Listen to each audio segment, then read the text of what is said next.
नमस्कार, आप देख रहे हैं तहलका न्यूज और मैं हूं विनय ज्ञान चंद्र।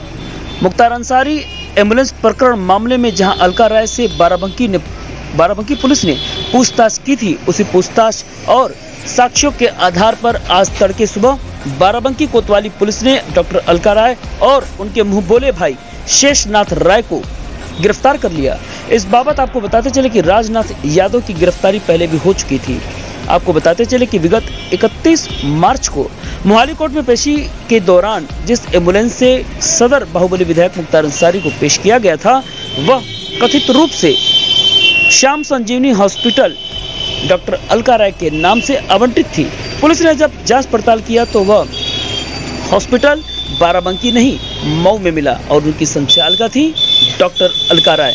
अलका राय ने इस बात को स्वीकार करते हुए कहा कि यह एम्बुलेंस मुख्तार अंसारी के कहने पर ही, उनके सिफारिश पत्र पर ही जारी की गई थी। हालांकि एसपी बाराबंकी का कहना है कि यह एम्बुलेंस सामान्य जनता के लिए नहीं बल्कि मुख्तार अंसारी द्वारा व्यक्तिगत रूप से प्रयोग की जा रही थी, जिसको लेकर पुलिस सख्ते में आ गई और सख्ती बरतते हुए आज तड़के सुबह डॉक्टर अलका राय सहित उनके भाई शेषनाथ राय गिरफ्तार कर लिया।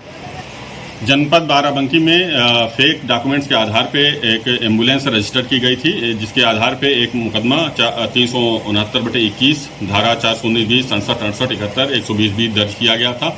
इसमें डॉक्टर अलका राय के नाम से फेक डॉक्यूमेंट्स के आधार पे एम्बुलेंस रजिस्टर कराई गई थी। इनके साथी शेषनाथ राय जो इसमें गारंटर थे, ये मिलकर के इसका रजिस्ट्रेशन कराए थे।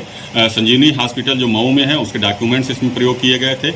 इनके साथी एक राजनाथ यादव की पूर्व में गिरफ्तारी सुनिश्चित हुई है, जिसने फेक डॉक्यूमेंट्स के आधार पे एम्बुलेंस रजिस्टर करवाया था।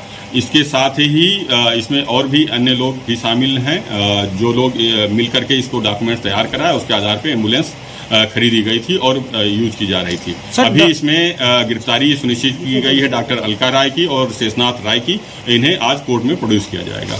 सर, इनका कहना था अलका राय का कि कहीं न कहीं ये जनसहयोग के लिए इस एम्बुलेंस का इस्तेमाल होगा। जी हाँ, मीडिया के माध्यम से खबर आई थी कि इन्होंने कहा कि ये जनसहयोग के लिए खरीदा गया था, लेकिन आपके चैनल के माध्यम से ये दिखाया गया बार बार कि कितना ये निजी प्रयोग में किया जा रहा था। मुख्तार अंसारी द्वारा लगातार इसका निजी प्रयोग में इस्तेमाल किया जा रहा था और अलका राय ने अपने बयान में भी बताया है कि ये मुख्तार अंसारी के कहने पर ही इन्होंने एम्बुलेंस खरीदा और उसके बाद इसका लगातार 2013 से एक निजी प्रयोग में ही इसका उपयोग हो रहा था, मुख्तार अंसारी द्वारा किया जा रहा था। लगातार विजुअल और फुटेज भी है और अलका राय ने अपने स्वयं बयान में स्वीकार किया है। तो ये एकदम निश्चित है कि ये इसका कोई भी जन सरोकार नहीं था एम्बुलेंस का, और ना ही जन सहयोग में इसका प्रयोग किया गया। अगर प्रयोग किया जाता तो अलका राय को ये कभी पूछना चाहिए था कि उनके पास एम्बुलेंस थी या नहीं थी, और ये अगर जन सहयोग में प्रयोग हो रहा था तो क्यों नहीं उनके हॉस्पिटल से अटैच किया गया था। लेकिन 2013 से लेकर के 2021 तक कभी उन्होंने ऐसा कंप्लेन करने की जहमत नहीं उठाई और ना ही पुलिस में कभी आकर के उन्होंने इस बात का इन्फॉर्मेशन दिया कि उसका प्रयोग कोई अन्य व्यक्ति कर रहा है।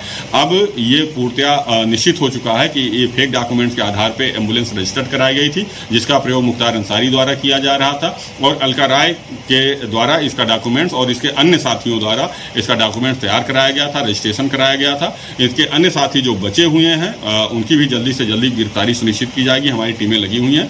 आज अलका राय और शेषनाथ राय की गिरफ्तारी की गई है, उन्हें कोर्ट में पेश किया जा रहा है।